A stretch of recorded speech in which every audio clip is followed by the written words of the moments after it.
చిరంజీవి గారు అప్పుడు చేసిన ప్రతి మూవీ స్క్రిప్ట్ వర్క్‌లో కూడా మీరు ఉండేవారు అని వినేవాడిని నేను. అవునండి. ఎందుకంటే నా మీద గట్టి నమ్మకం ఆయనకి. ఎందుకంటే అరవింద్ గారు గానీ, చిరంజీవి గారు గానీ నారంటే నువ్వు కొంచెం ఇలా చూసుకో అనే పద్ధతిలో ఫ్రెండ్లీ. అంతేగాని ఇదిగా నాకు కూడా ఒకటే ధ్యేయం, ఆయన మెగాస్టార్ లాగా నిలబడిపోవాలి అనే దీంతో నేను ఎక్కువ రోజులు అది పని చేస్తూ ఉండేవాడిని. సో రోజు గీతా ఆర్ట్స్లోనే కూర్చునేవాడిని, ఉండేవాడిని. సత్యానంద్ గారు నేను కలిసి కూర్చునేవాళ్ళం స్క్రిప్ట్స్లో. అప్పుడు సత్యానంద్ గారి పేరే కానీ నేను ఎప్పుడు పేరు వేసుకోలేదు, ఎక్కడ టైటిల్స్లో వేసుకోలేదు. ఎందుకంటే మా ఇద్దరి అండర్స్టాండింగ్ అది. అదే సార్. ఆయన సత్యానంద్ గారు కూడా మీరు ఉన్నప్పుడు ఎక్కువ సినిమాల్లో సత్యానంద్ గారే రాశారు. పరశూరి గోపాలకృష్ణ గారు అప్పుడప్పుడు రాసిన, సత్యానంద్ గారు రెగ్యులర్గా రాశారు. అప్పుడు ఇట్లా పసివాడి ప్రాణం అయిపోయిన తర్వాత యముడికి మొగుడు అయిపోయిన తర్వాత అత్తకి మొగుడు అమ్మాయి మొగుడు, అది టైటిల్ నేనే పెట్టాను. యముడికి మొగుడు నేనే పెట్టాను, అత్తకేముడు అమ్మాయి మొగుడు కూడా నేనే టైటిల్ పెట్టాను. నేనే ప్రొడక్షన్ చూసుకున్నాను, దగ్గరుండి చేసేవాళ్ళం. ఆయనతోనే ఉండేవాళ్ళం ఎక్కడికి వెళ్ళినా. నేను, సుధాకర్, హరిప్రసాద్ మీ షూటింగ్ గారు, చిరంజీవి గారు రూమ్మేట్స్, హరిప్రసాద్ గారు కూడా. సుధాకర్, హరిప్రసాద్ రూమ్మేట్స్, చిరంజీవి గారు ముగ్గురు రూమ్మేట్స్. నేను కూడా రూమ్మేట్ని అనుకుంటారు కానీ యాక్చువల్ నేను సీనియర్ని వాళ్ళకంటే.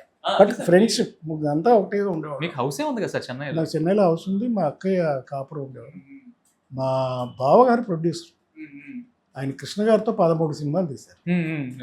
మా బావగారు అంటే మా గారపాటి సాంబశివరావు గారని మా అక్క హస్బెండ్ కృష్ణ గారితో 14 సినిమాలు.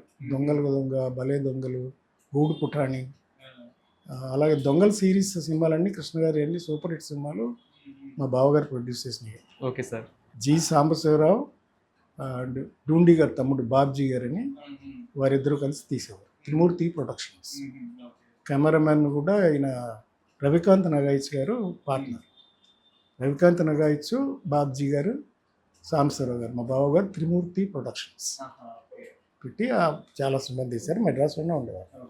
చాలా పెద్ద ప్రొడ్యూసర్ సార్. కృష్ణ గారి ప్రస్తావన వచ్చింది కాబట్టి ఒక చిన్న క్వశ్చన్ సార్. యాక్చువల్గా ఏంటంటే కృష్ణ గారు మధ్యలో ఒక ఆయన రేజ్ అనేది మామూలు రేజ్ కాదు, అంటే ధీటుగా ఉన్నారు. అంటే రామారావు గారికి, నాగేశ్వరరావు గారికి. అంటే ఒక సందర్భంలో దేవదాస్ అనే సినిమా ఒక ఐకానిక్ సినిమా, దాన్ని ఎవరు టచ్ చేయకూడదు. కానీ కృష్ణ గారు దేవదాస్ సినిమా టచ్ చేశారు. దానికి మీకు కూడా ఏదో సంబంధం ఉందని విన్నాను. కరెక్టే అంటే అప్పుడు అక్కినేని నాగేశ్వరరావు గారు హార్ట్ ఆపరేషన్ చేసుకోవడానికి అమెరికా వెళ్ళారు. కొన్ని నెలలు ఇక్కడ రాలేదు. ఆ టైంలో ఈయన ఈ దేవదాస్ సినిమా తీశాడు. నాగేశ్వరరావు గారు ఎంత ఇంపార్టెంట్, మా కృష్ణ గారు కూడా అంతే ఇంపార్టెంట్. ఎందుకంటే కృష్ణ గారి ఫస్ట్ పిక్చర్ తేనె మనసులు నవయ్యగా డిస్ట్రిబ్యూషన్, అగ్నిసాక్షి నవయ్యగా డిస్ట్రిబ్యూషన్. మొదటి సినిమా వాళ్ళు పద్మాలయ వాళ్ళు స్టార్ట్ చేసింది నవయ్యగాలోనే డిస్ట్రిబ్యూషన్లోనే స్టార్ట్ చేశారు.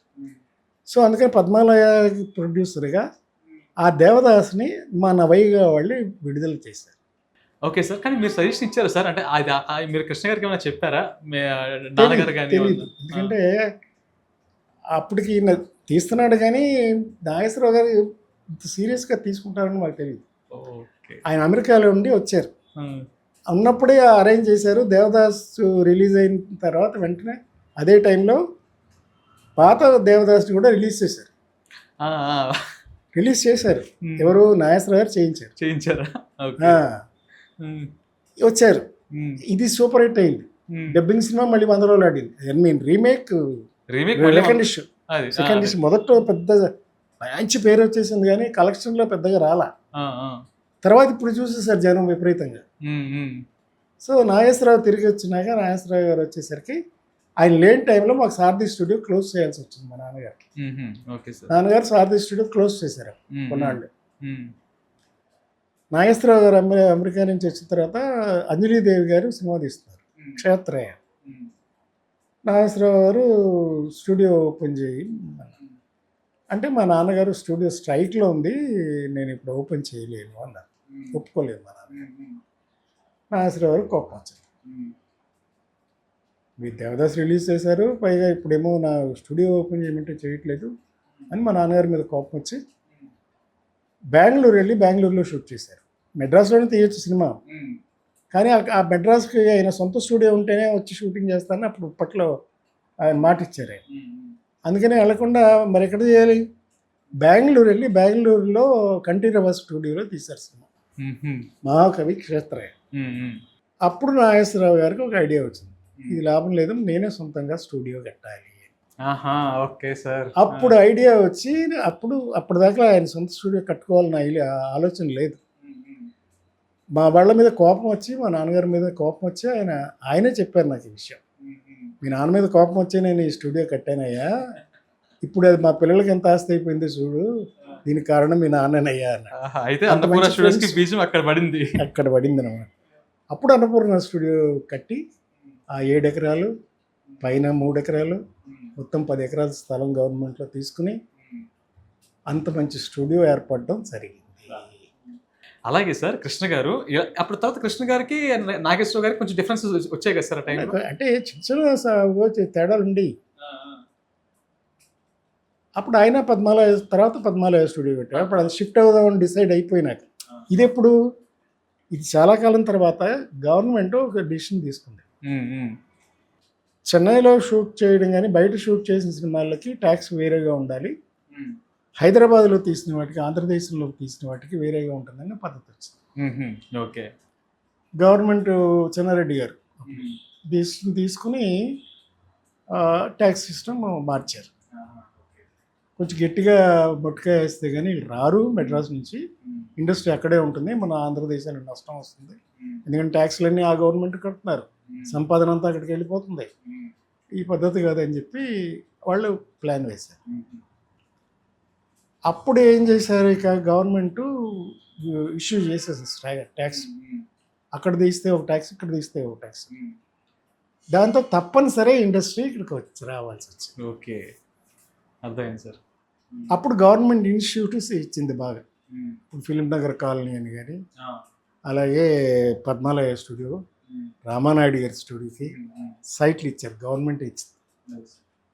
ఇచ్చేస్తే అప్పుడు పద్మనాభ స్టూడియో, రామనాయుడు గారి స్టూడియో, ఒక్కొక్క స్టూడియో, రాఘవేంద్రరావు గారికి ఒక రికార్డింగ్ థియేటరు, ఇది మన శబ్దాలయకి ఎంఎస్ రెడ్డి గారికి ఒక శబ్దాలయ, వీళ్ళందరికీ గవర్నమెంట్ దగ్గర నుంచి సైట్లు వచ్చాయి. Okay okay sir.